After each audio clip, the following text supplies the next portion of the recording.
Hi, this is a preface to the video that is coming in just a minute or two. I will formally introduce myself then, but I did forget to add this and I thought it quite important since it is the theme of this video. And that is, how can you make a vintage writing journal without having to stop and coffee dye paper, without the mess, without the time, but you could still have the look. And so that is the theme of this video, and I am featuring some amazing vintage printables from TlcCreatesVintage. I'll go into that more in the video coming up, but if you would really like to learn how to make a vintage looking journal without the hassle, then this video is for you. Hi, this is Lindsay. Welcome back to my channel. If you are new and you haven't visited my channel before or you haven't subscribed, I would love to have you subscribe and be a part of my YouTube family.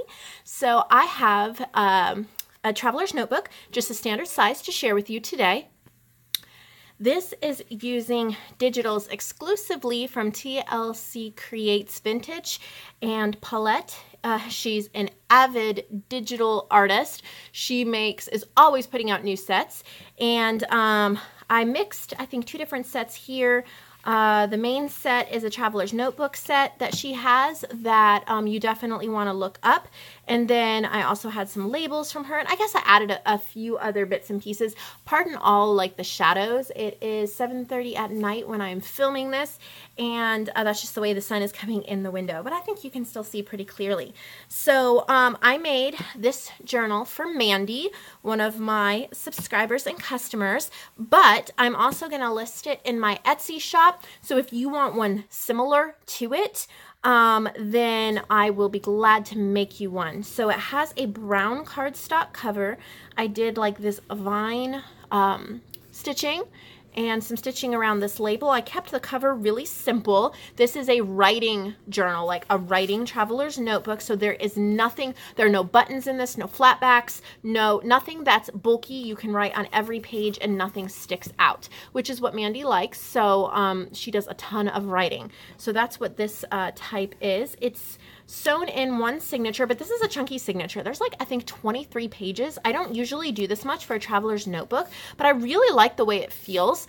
So, yeah, there's 23 pages folded in half. So it's more like 92 pages or something like that. So this is vintage twine from Above Par Crafts. I'm falling in love with this twine. It is so sturdy. It looks so amazing. So you definitely want to check out her Etsy shop and get some for your journals because I am loving it. And then what's sticking out around the edges is an Indian sari, sari silk. And I ordered a sari from India and got some scraps from the same seller as well. And this is one of the scraps. And it's what I lined the inside of the paper with. And I let it stick out around the edges. And I just absolutely love the way it looks. I love the way it feels. I love that this was sent to me directly from India. So really neat story on that. And if you order one, it will be covered with a sari on the inside, just the same, and that'll be in the description so you'll know. So let's get looking at the pages. So I left lots of writing space, but there are no boring blank pages. Everything has, like, here's a label from Paulette from the TLC. I've done stamping so that she can put dates or headers. This is the beautiful kit. It's like, I think it's called like Rose and Gold, and it's flowers. It's so beautiful. It's already Traveler's Notebook standard size. So when you print it out, you can just stick it right in here. And then on the back of them, I printed she has a set of like coffee dyed background pages, and they're not Traveler's Notebook size, but I just printed them full sheet and then cut it down. I added some lined paper from just a blank journal, and I did a little bit of stamping here and some washi here. This is a book full of poetry, and she asked that I add more poems into her journals. She loves to read them, and so this has a whole bunch of different poems. I have a little piece of scrapbook paper here, and then a little wallpaper tag here. A 1950s book page that also has poetry. I had a little nut tree, and then just beautiful, beautiful illustrations. Look at that little squirrel. So here's, again, the Traveler's Notebook kit. her background pages. This is a recycled paper bag from Above Par Crafts. I love these. I used one for the first time in the journal that I posted a couple days ago where I sprayed it with glimmer mist. It held up great, and so this time I used it as a page, and I just put a die cut here on the front and a little journaling card, what a perfect day, so happy I was with, and I just tucked that right in there, and then a little sticker there. This is probably my favorite page. It's hard to choose, but this is probably my favorite page in the kit. I love birds, and it's just so beautiful. And then, so here's the coffee-dyed background, a vintage music page. Again, more. And what's nice about these pages is there's still room for journaling on a lot of them, but they're lined and bordered, so you have lots of interest. You might hear my washing machine in the background, sorry for that. Here's a Enjoy the Journey graphic 45 stamp, a little piece of gold foiled scrapbook paper on that side. Again, more from the kit, more, this is like Friday, Saturday, Sunday, what are they called? Like dailies planner. And I had to cut it off here to fit, but I still like, you could plan your weekend or you could just journal something else over it. Some more graphic 45 stamping. This is a lace die cut I added there.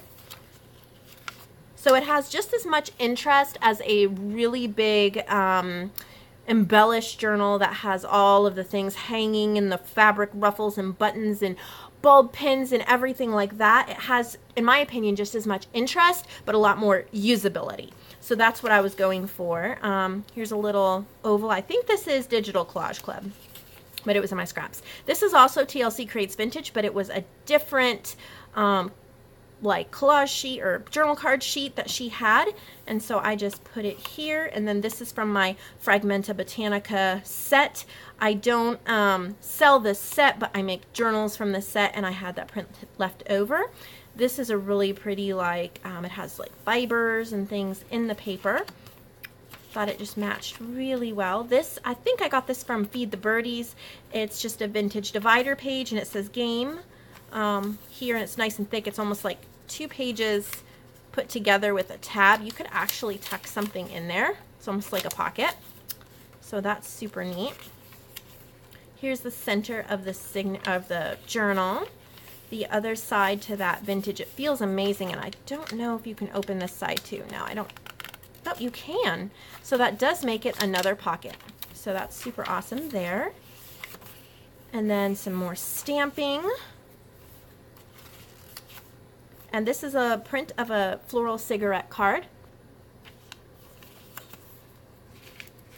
I like the graph paper. And then some stamping and Tim Holtz Beautiful Day. This is Country at Heart 2008. It's printed quarter size, and I just put it on here. Thought it was really pretty. A little Tim Holtz ephemera. These are some foam stamps I made. More vintage music. So pretty. Here's the other side of that recycled bag. And you could cut off, she could cut off this edge and tuck something in there if she wanted to. This is Seneca Pond Crafts, and you can, it says life is always, it is always about the journey, not the destination. More vintage poems. Just a little floral piece I found online. Some more poems, washi tape. Beautiful images. And the beautiful sari in the back. So if you want one like this, it's like the 92 pages and the sari on the inside and all of these beautiful papers. There'll be some differences, but it'll be very similar. Then just click the link below. I'll be more than happy to make you one. And Mandy, I hope you enjoy writing in this. Let me know what you think of it. Have a wonderful day.